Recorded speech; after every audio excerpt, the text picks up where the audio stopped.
Hello and welcome into the newest installment of Mauricio's Corner, along with Mauricio Ruiz. I'm Cole Pepper. We have a lot to get into today from around the USL. We're going to look back at our game of the week, take a closer look at the standings as we near the midway point of the season. But let's start with a little U.S. men's national team talk, Mauricio. Starting first with the Nations League Cup. The U.S. raising the trophy, maybe not unexpectedly, but good to see a little hardware in the hands of the U.S.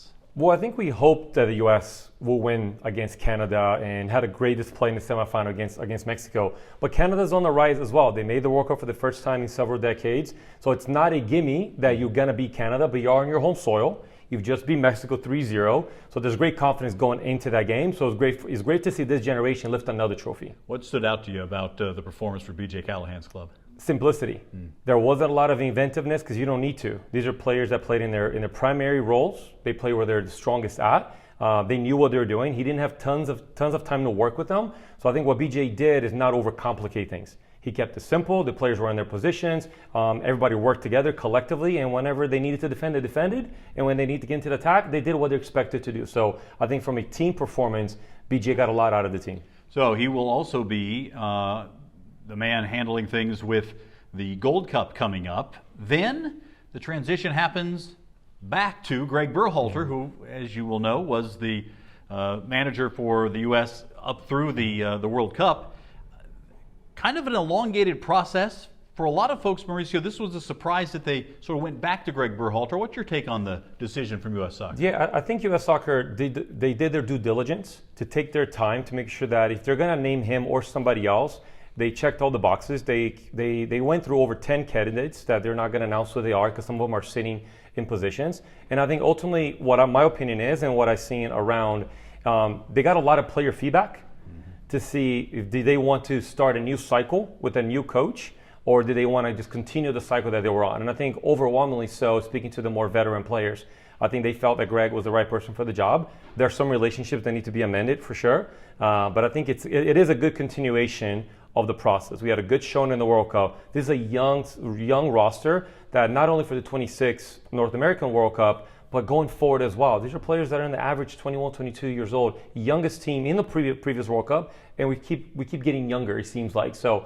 I liked it. I didn't mind Greg. I thought he did a great job. And if they felt that they cleaned up all the investigation, anything that was kind of behind the scenes, I think he's the right guy for the job. All right, going to be interesting to see how it plays out. We'll be keeping an eye on that, of course. And as you mentioned, the World Cup here in the United States, Canada, and Mexico coming in 2026 on the men's side.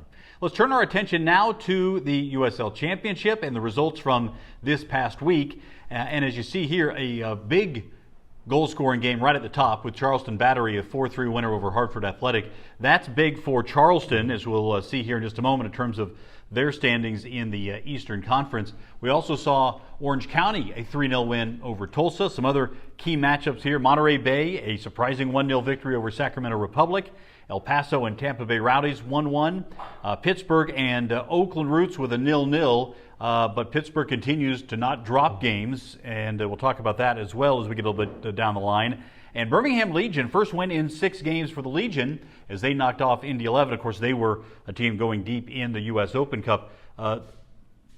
Those were sort of the highlights. Was there something that really stood out to you in one or more of those games this past week? Yeah, I think the consistency of what I'm seeing with this results, Cole, then there's a lot of parity in the league. Every time we feel like a team's about to really kind of climb and take off, Sacramento Republic did a little bit for a long time, but they kept everybody else at bay. They had some draws in there, and them losing to Monterey Bay this week opened up the opportunity for El Paso to overtake him. El Paso have been climbing slowly, but El Paso also didn't take off.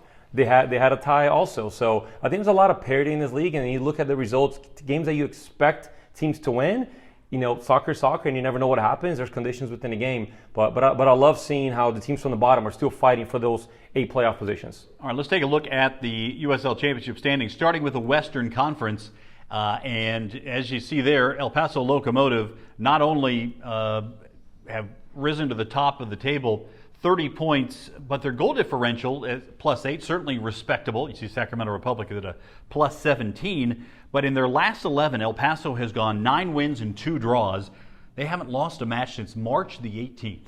Yeah, it's an impressive team, and I feel like we keep talking about El Paso for good reason. I would have loved to see them win this game to actually get more separation like I was talking about, but it's a competitive league, and they don't leak a lot of goals. They're not necessarily playing, neither Sacramento are playing this overly attractive style, which begs the question, but look at the teams at the top three.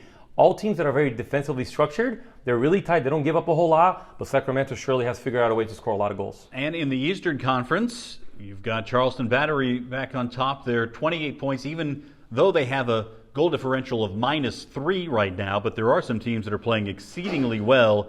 Pittsburgh Riverhounds, 8 straight games without a loss. You've got the Tampa Bay Rowdies on 25 points, 6-0-2 in their last 8. And as we mentioned with El Paso, you also have Memphis without a loss since March the 18th. And Memphis features in our game of the week. Yeah, and I think Memphis is a really impressive team. They lead the league in goals. They create more chances than anyone else.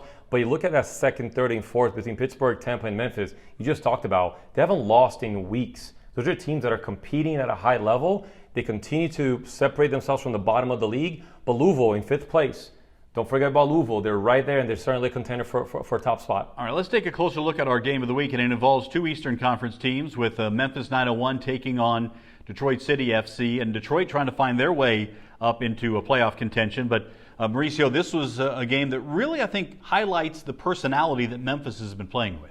Yeah, Memphis got a new coach this year, Stephen Glass. He came from MLS. He went over to Scotland in the Premier League in Scotland. It's come back into this league where he knows really, really well when he was with Atlanta United. And he's known for defensive structure. He's a coach that doesn't give up a whole lot, but when they get forward fast, and they go forward with numbers, and they just create overloads all over the field. They catch you a little bit unbalanced. Right when you think you have control of the game, they win it and they go. And that's what I want to show you here in this clips. There's a couple clips that really highlight what Memphis is doing. So Memphis is in black, and see how they're chasing the player, but without overcommitting. They don't really foul a whole lot, but they chase and they put blocks into this little paths of players. And when they have an opportunity to step into the play, all the ball, it's a great challenge on the ball. But look at the black jerseys getting forward.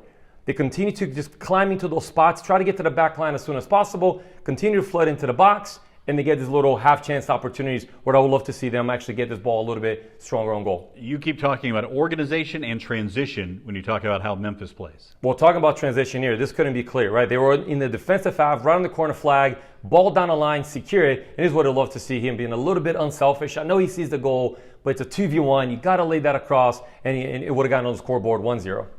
So there's a great opportunity there, and there was another one coming just early stages of the second half. Well, similar thing here. So they just condense onto the ball, and whenever they win it, they get forward. Last line player, number 11, left winger. You would have loved him again. He's on his weaker foot, but there should have been 2-0 at this point into the game. And these are games played, of course, at home, and if you're Memphis, you want to get the win playing at home, but you certainly will take the point as you continue to stay away from the losses. But there were opportunities for Memphis 901. Yeah, there were several opportunities in the game. You see here, now this was not a transitional moment. It's more a little deliberate possession in the attacking half. Balls out wide, and when you get the balls out wide, Coach Glass wants his players into the box. Can you crash the box? Can you get some headers and create opportunities? And give Detroit credit for going away and coming back with a point as well. Next week, another game of the week. We'll be taking a closer look at the Oakland Roots and Phoenix Rising, a couple of teams in the Western Conference, a little bit of a rivalry out west. Yeah, absolutely. And Oakland Roots, I keep talking about, it's a team just to keep an eye on. They're not dropping in the standings. They're kind of keeping themselves right there. Phoenix really hasn't found themselves early in the season just yet. But Oakland Roots, I love this contest. For two teams that are battling for that playoff spot, so I expect a lot of good emotions in the game. And we'll have that next week. We also want to invite you to join JaxUSL. We'll be out in the community here the next weekend. We'll have presence at Mandarin High School for the USL2 and USLW matches on Saturday. That's at 3 o'clock and at 7 o'clock. And then at the 904 pop-up at the Seawalk Pavilion, Jacksonville Beach, the highly sought-after prize wheel will be out there as well. So come out and say hi from 11 a.m. to 7 p.m. on Sunday. We have a lot more coming. Just in the thick of things. It's going to be a big summer of soccer here in Jacksonville as we look forward. For Mauricio Ruiz, I'm Cole Pepper. Thanks so much for watching Mauricio's Corner. We'll see you next week.